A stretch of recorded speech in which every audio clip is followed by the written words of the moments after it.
मान्यवर, ज्ञान की बातें करना बहुत आसान है, ज्ञानी बनना बहुत कठिन काम हुआ करता है, ध्यान रखिए।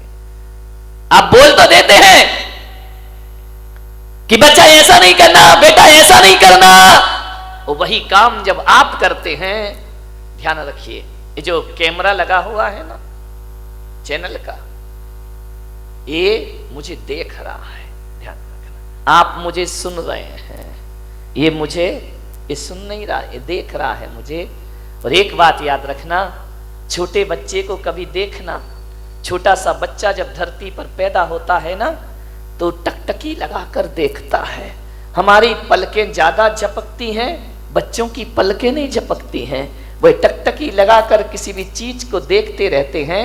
जैसे ये कैमरा मुझे टकटकी लगाकर देख रहा है, अब जो जो एक्शन मैं करूंगा वही वही कैमरा दिखाएगा, वही वही वह ग्रहण करेगा, और जो ग्रहण करेगा वो टीवी पर ले जा करके दिखा देगा।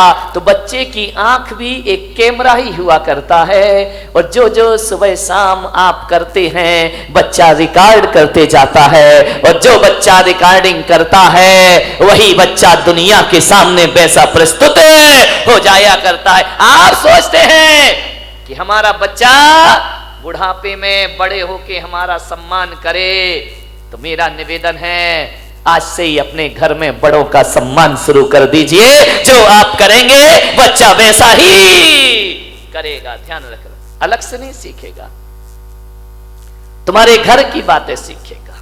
अमेरिका के राष्ट्रपति हुए अब्राहम लिंकन,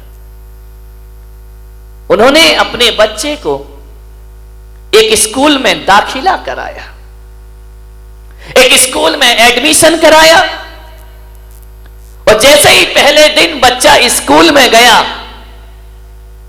अब्राहम लिंकन ने अपने बच्चे के साथ एक पत्र लिख करके भेजा कि ये पत्र तुम अपने क्लास टीचर को दे देना, और पढ़ने से पहले ये खत उनके हाथ में जरूर पहुंचाना। बच्चा गया स्कूल, जैसे ही क्लासरूम में पहुंचा, क्लास टीचर आए, बच्चे ने कहा कि गुरुदेव सर, ये पत्र मेरे पिता ने आपके नाम लिखा है। होश उड़ गए टीचर के कि राष्ट्रपति का बच्चा और मेरे नाम पत्र। उसने पत्र खोला, पत्र में लिखा था, आदरणीय शिक्षक महोदय, मेरा आपसे एक विनम्र निवेदन है कि आज मेरा बच्चा पहली बार स्कूल में आया है, और मेरे बच्चे को आप अच्छी शिक्षाएं प्रदान करना। मैं शिक्षक महोदय से आग्रह करूंगा कि जब मेरे बच्चे को पढ़ाओ तो ये सोचकर मत पढ़ाना कि अमेरिका के राष्ट्रपति का बेटा है, बल्कि ये सोचकर पढ़ाना कि ये किसी देश का भविष्य तुम्हारे सामने बैठा हुआ है, ये किसी देश की ताकत बैठी हुई है, एक इंसान का बच्चा है। मेरे बच्चे के सामने कोई वीआईपी व्यवस्था ना रखी जाए, और मेरे बच्चों को केवल अक्षरों का ज्ञान मत देना। शिक्षक महोदय, इसे किताबी ज्ञान के साथ साथ अनुभव का ज्ञान ज्यादा प्रदान करना।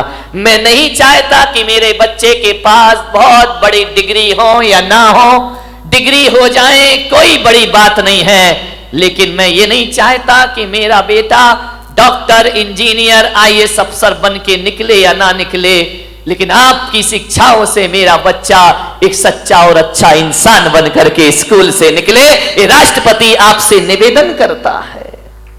अमेरिका के राष्ट्रपति कह रहे हैं किताबी ज्ञान ही नहीं, मेरे बच्चे को सिखाना कि बड़ों के साथ कैसे पेश आते हैं, बुजुर्गों के प्रति हमारे क्या भाव होना चाहिए, और मेरे बच्चे को समझाओ कि छोटों के साथ कैसा रहना चाहिए। और शिक्षक महोदय से मेरा निवेदन है कि मेरे बच्चे को ये मत सिखाना कि जिंदगी रेल की पटरी पर भाग रही है, मेरे बच्चे को एक चीज सिखाना कि जिंदगी सांप सीढ़ी का खेल हुआ करता है। उसे समझाओ कि जिंदगी में ऐसे भी लोग मिलेंगे जो सीढ़ियों का सहारा देकर तुम्हें ऊपर चढ़ाएंगे, और जिंदगी में ऐसे भी लोग मिलेंगे जो अपने बनकर सांप के समान डसेंगे और जिंदगी को नीचे ला करके पटक देंगे। जिंदगी एक सांप सीढ़ी का खेल है। यहां चढ़ाने वाले भी मिलते हैं और यहां उतारने वाले भी प्राप्त हुआ करते हैं। मेरे बच्चे को समझाना कि जिंदगी में उतार चढ़ाव आएंगे, सीढ़ी भी मिलेगी और सांप भी मिलेगा, लेकिन मेरे बच्चे को ये संस्कार देना कि जब जिंदगी सीढ़ियों पर ऊपर चढ़ी जाए तो अहंकार में फूलना मत, और जब कोई सांप डस ले तो निराशा में जिंदगी को बर्बाद करना मत। ध्यान रखिए। उस शिक्षक के लिए राष्ट्रपति ने निवेदन किया। मान्यवर, आपका बच्चा स्कूल जाता है, क्या माँ बाप होने के नाते आपने क्लास टीचर को यह बोला है कि मेरे बच्चे को अच्छा इंसान बनाना?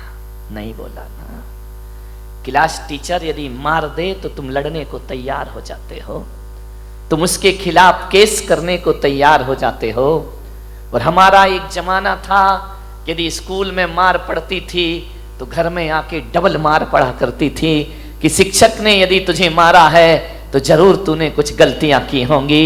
हमें कभी प्रोत्साहन नहीं मिला करता था, हमें कभी नहीं कहा जाता था कि टीचर ने मारा है तो चलो हम उससे बात करेंगे। उन्होंने कहा तुमने गलत काम किया होगा इसलिए गुरु ने तुम्हारी पिटाई की। और जब हम रोते रोते घर आ जाते थे तो हमारे माता पिता कहते थे कोई बात नहीं है, गुरु ने मारा है ना, अरे मार पड़ेगी धम धम और विद्या आएगी छम छम। ध्यान रखिए बेटे, ये गुरु का डंडा नहीं है, ये तेरी बुराइयों पर किया गया प्रहार हुआ करता है। कहां गए वो संस्कार, कहां गई वो शिक्षाएं? विचार करिए। मैं ये नहीं कह रहा हूं कि स्कूलों में बच्चों को नाजायज मारना चाहिए, मैं इसके भी खिलाफ हूं मेरे भाई, ध्यान रखिए।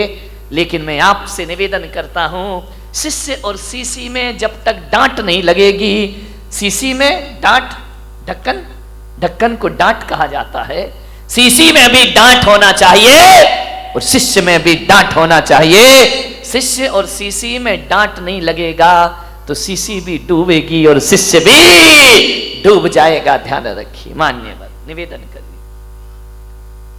क्या आपने कभी स्कूल में जाकर क्लास टीचर से कहा है? आज हर माँ बाप को ये चिंता है कि मेरा बेटा MBA कर ले, मेरा बेटा डॉक्टर बन जाए, मेरा बेटा अच्छा वकील बन जाए, मेरा बेटा अच्छा बिजनेसमैन बन जाए। कोई माँ बाप भी नहीं सोचता है कि मेरा बेटा सच्चा और अच्छा इंसान बन जाए। ध्यान रखिए। मैं आपसे कहता हूं, एक सच्चा और अच्छा इंसान 100 इंजीनियर और डॉक्टर से बढ़ करके हुआ करता है। ध्यान रखिए। यदि गलत आदमी डॉक्टर बन गया तो याद रखना वो कभी देश को, समाज की भलाई नहीं कर सकता है। गलत आदमी इंजीनियर बन गया, गलत आदमी व्यापारी बन गया, देश, समाज और परिवार को बर्बाद ही करेगा वो। ध्यान रखिए। आपसे निवेदन है, थोड़ी चिंता कर लिया करो कि मेरा बेटा अच्छा इंसान बने। आज माँ बाप को वो चिंता नहीं है, लेकिन हम संतों को चिंता है। इसलिए ज्ञान गंगा महोत्सव में मैंने कहा था ना, मैं तुम्हें भगवान बनाने के लिए नहीं बुलाऊंगा, एक सच्चा और अच्छा इंसान बनाने के लिए तुम्हें यहां बुलाने का मैं प्रयास करूंगा। क्योंकि सच्चा और अच्छा इंसान भविष्य का भगवान हुआ करता है मेरे भाई। जो इंसान नहीं बन पाया वो भगवान क्या बनेगा? दुनिया से भागते फिरते हो, भगवान को तुम क्या पाओगे? ध्यान रखिए। मान्यवर, विचार करें। अच्छा इंसान की जरूरत है इस देश को, अच्छे आदमी की जरूरत है इस देश को। तुम्हारे परिवार की खुशहाली के लिए अच्छे बेटे की जरूरत है। ध्यान रखिए। पूत कपूत तो का धन संचय, पूत सपूत तो का धन संचय। यदि पूत कपूत निकल गया तो सारी दौलत को बर्बाद करके रख देगा, और पूत यदि सपूत निकल गया, 1 रुपया भी ना दो तो भी लाखों की दौलत कमा कर अपने पिता को दिखा देगा। किसके लिए सोचते हो? सब अच्छा व्यक्ति बनाइए। मान्यवर, शिक्षकों के भरोसे जिंदगी मत काटना। ये वेतन भोगी हैं, इन्हें केवल मार्कशीट पकड़ाना है। इन्हें इससे कोई मतलब नहीं कि तुम्हारा बच्चा कैसा है, क्या करता है। वो तो कहेंगे रिजल्ट अच्छा आना चाहिए, बाकी तुम्हारा जो व्यवहार है वो तुम जानो। इस ध्यान रखना, अक्षरों का ज्ञान देना स्कूल के टीचर का काम है, और अनुभव का ज्ञान देना माँ बाप का काम हुआ करता है, वो आपका दायित्व हुआ करता है। आप विचार करिए, गौर करिए अपने बच्चे पर, छोटी छोटी हरकतों पर ध्यान दीजिए।